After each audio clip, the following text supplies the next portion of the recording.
I want to get to the heart of the problem with Seventh-day Adventists now and answer a question that some people have asked me about how the Seventh-day Adventists are wrong in their doctrines. And it all stems from a simple mistake they make, and that is failing to answer the question that is asked in Daniel 8:13.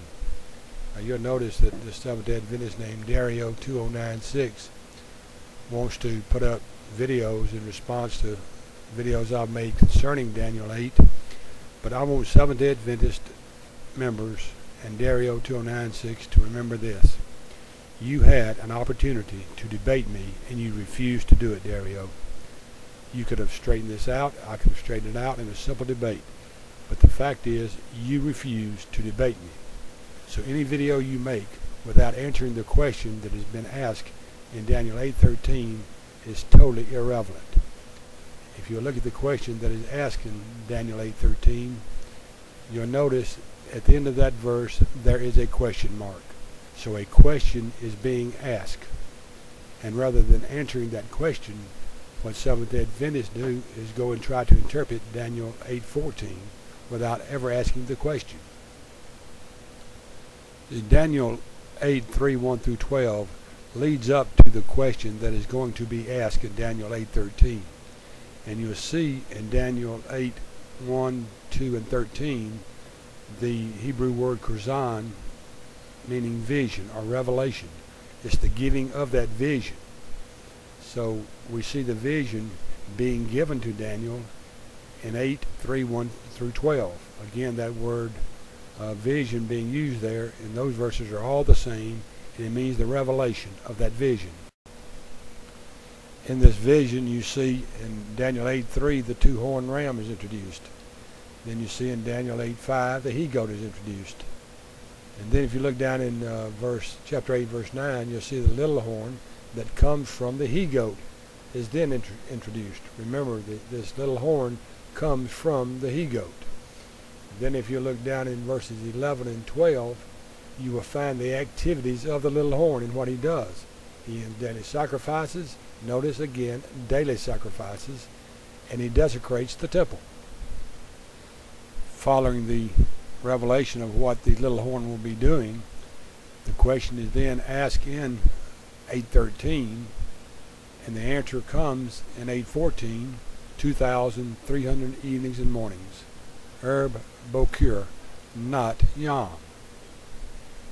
The fatal mistake made by William Miller, Ellen White, and SDA scholars of today is that they make an attempt to interpret Daniel 8:14 without ever asking themselves the question that is presented in Daniel 8:13.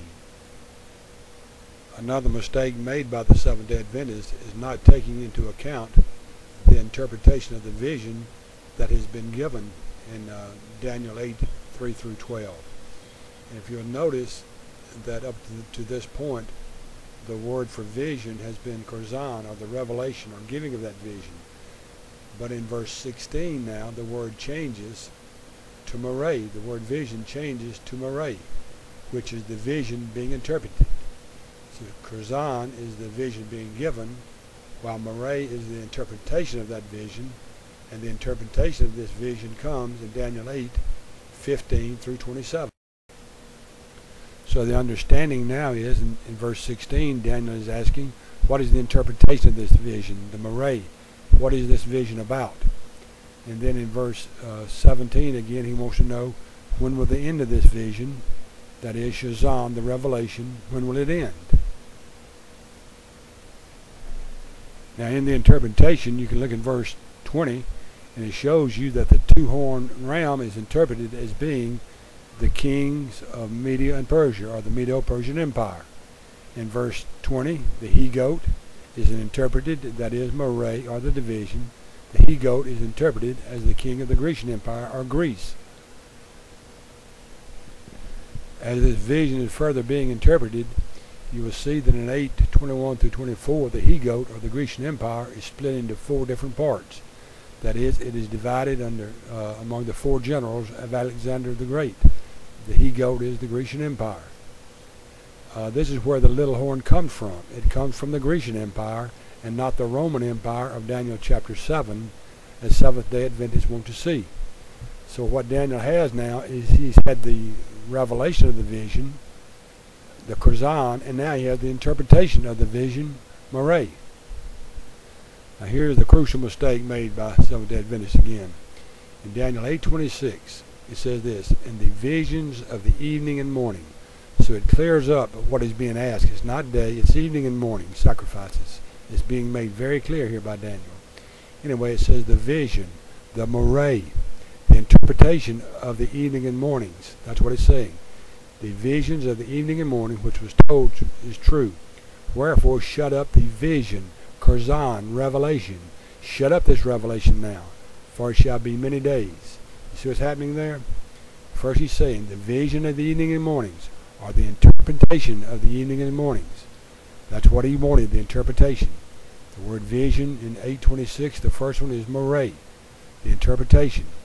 Then he goes on to say, which told to me, wherefore shut up the revelation, Curzon. Shut up this revelation that was given to me, for it shall be for many days. This is the crucial error that the Seventh-day Adventists make. They never try to interpret the vision. They just try to interpret one verse and try then to connect it to chapter 9 when there's no connection at all. For it is clearly here saying that this revelation is now being sealed. It's over, it's done with, for many days. And this is one of the crucial mistakes Seventh-day Adventists made in 1844 and still make today. They never try to interpret the vision being given to Daniel. I think it's quite clear now why I say any video that Dario 2096 or any other Seventh-day Adventist for that matter goes, it is totally irrelevant. It is totally irrelevant what chapter 9 does. It's totally irrelevant what any other video you make says until you've cleared this point up. And this point you have misinterpreted and act as though you've interpreted right when you haven't. So Dario, your spin and damage control might work for Seventh-day Adventists, but not for me, because I know what you're doing, and you know I know what you're doing. You haven't even corrected your mistake from Daniel 8:14 yet. So where you go from there is totally irrelevant. It cannot be right until you get that verse right, and you have not addressed that until this date. And again, I'll remind you, you had an opportunity to debate me on this, and you refused to do so. So you clear up Daniel 8:14. Then I might listen to what else you have to say. Until then, it is totally irrelevant. And if any Seventh-day Adventist has any Bible integrity at all that cannot study this from themselves and see that, then you'll die in your own sins. Until next time, this has been Golly saying, God bless.